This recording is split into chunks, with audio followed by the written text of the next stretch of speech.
ప్రతి నీటి చుక్కను ఒడిసిపట్టి సద్వినియోగం చేసుకునే సంస్కృతి ఇజ్రాయెల్ది. నీటి యాజమాన్యంలో ఆ దేశం సాధించిన ఘనత అంత ఇంత కాదు. మనలాంటి అభివృద్ధి చెందుతోన్న దేశాల్లో ఇజ్రాయెల్ నీటి నిర్వహణ విధానాలు కథల కథలుగా చెప్పుకుంటాం. సముద్ర నీటిని మంచినీటిగా మార్చడం దగ్గర నుంచి బిందు సేద్యం వరకు నీటి విషయంలో ఆ దేశం ఆవిష్కరించిన సాంకేతిక పరిజ్ఞానాన్ని మనము అనుసరించాలని ఆశపడుతున్న సందర్భాలు ఉన్నాయి. అయితే ఇప్పుడక్కడ పరిస్థితి కొత్త మలుపు తిరిగింది. నీటి నిర్వహణ బాగానే ఉన్నా నీటిని విచ్చలవిడిగా వాడేస్తూ ఉండడం వల్ల ఎద్దడి విపరీతంగా పెరిగిపోయింది. కరువు కబళిస్తోంది. దిక్కుతోచగా ప్రభుత్వం, ప్రజలు కూడా ప్రత్యామ్నాయ మార్గాల వైపు చూస్తున్నారు. ఇజ్రాయెల్ ఈ భూమండలం మీద దీనంత పొడి నేల మరొకటి లేదు. ఇక్కడ వర్షాకాలం తక్కువ. భూగర్భ జలాలు తగినంతగా నిండక ముందే వర్షాకాలం పూర్తయిపోతుంది. గత కొన్నేళ్లుగా నీటి వనరులు చాలా వరకు ఎండిపోయాయి. ఇజ్రాయెల్కు ప్రధానంగా నీటినందించే గలీలీ సముద్రంలో నీటి మట్టం గతంలో ఎన్నడూ లేనంత కనిష్ట స్థాయికి పడిపోయింది. పొరుగున ఉన్న జోర్డాన్, పాలస్తీనాలోనూ భూగర్భ జలాలు అడుగంటిపోతున్నాయి. ఒకప్పుడు నీటి పొదుపు అన్నదే ఆ దేశంలో అత్యంత ప్రాధాన్యతాంశం.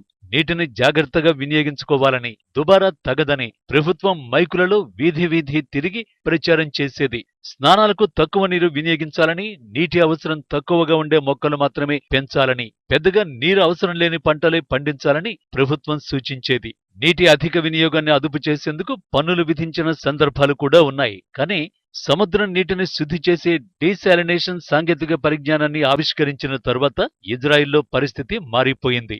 నీటి వినియోగం విచ్చలవిడిగా పెరిగింది. పొదుపు అనే మాటే మర్చిపోయారు. ఎన్నాళ్లు తెలియలేదు కానీ వరుసగా 3-4 కరువు రావడంతో నీటి లభ్యత తగ్గి ఇప్పుడు సమస్య తీవ్రత తెలిసొస్తోంది. నీటి లభ్యత తక్కువగా ఉన్న దేశం కావడంతో సముద్ర నీటిని శుద్ధి చేసే సాంకేతిక పరిజ్ఞానాన్ని ఆవిష్కరించేందుకు ఇజ్రాయిల్ పెద్ద ఎత్తున పరిశోధనలు చేపట్టింది. మధ్యధరా సముద్ర తీరం నుంచి సముద్ర జలాలు తీసుకునే సదుపాయం ఈ దేశానికి ఉంది. దీంతో 2005 తర్వాత ఇప్పటి వరకు 5 అతి పెద్ద డీశాలినేషన్ ప్లాంట్లను ప్రారంభించారు. దీనివల్ల మంచినీటి లభ్యత గణనీయంగా పెరిగింది. ప్రస్తుతం ఈ దేశంలో 40% నీటి అవసరాలు డీశాలినేషన్ ప్లాంట్లు తీరుస్తున్నాయి. 2050 నాటికి ఇది 70%కి పెరుగుతుందని అంచనా.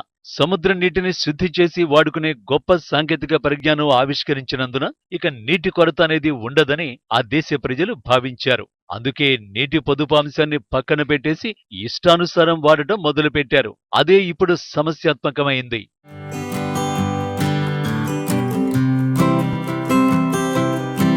ఇజ్రాయిల్ నీటి కొరతను ముందుగా చవిచూసింది గలీలీ సముద్ర తీర ప్రాంత రైతాంగమే.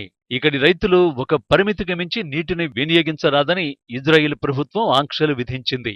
దీంతో ఏటా 2 పంటలు పండించే రైతులు ఇప్పుడు ఒక పంటతోనే సరిపెట్టేస్తున్నారు. గోధుమ పండించే రైతులు అవకాడో పండిస్తున్నారు. దానికి నీరు సరిపోక మొక్కలు బలంగా పెరగడం లేదు. నెమ్మదిగా నీటి కొరత ఇతర రంగాలకు విస్తరిస్తోంది. చివరికి ఇళ్లల్లో అరకొర నీటితోనే సరిపెట్టుకోవలసిన పరిస్థితి ఏర్పడింది. పారిశ్రామిక అవసరాలకు 7%, గృహ అవసరాలకు 38%, వ్యవసాయానికి 55% నీటిని వినియోగిస్తున్నారు. జనాభా పెరుగుదలతో నీటి అధిక వినియోగం వల్ల గృహ అవసరాలకు నీటి వినియోగం ఎంతగానో పెరిగింది. గత దశాబ్ద కాలంలో గృహ అవసరాలకు నీటి వినియోగం 95% అధికం కాగా పారిశ్రామిక వినియోగం మాత్రం 4.3%మే పెరిగింది. వ్యవసాయం వినియోగంలో పెరుగుదల 9.4%గానే ఉంది. తీవ్రమైన నీటి సమస్య, కరువు నుంచి బయటపడటానికి ఇప్పుడు సాంకేతిక పరిజ్ఞానంపైనే ఆశలు పెట్టుకుంది ఇజ్రాయెల్. ఈ ఏడాదైనా వాతావరణం మారి వర్షాలు కురిసి కరువు నుంచి బయటపడతామనే ఆశ ఉన్నప్పటికీ తన వంతుగా కొత్తగా మరికొన్ని డీశాలినేషన్ యూనిట్లు ప్రారంభించేందుకు సన్నాహాలు చేస్తోంది.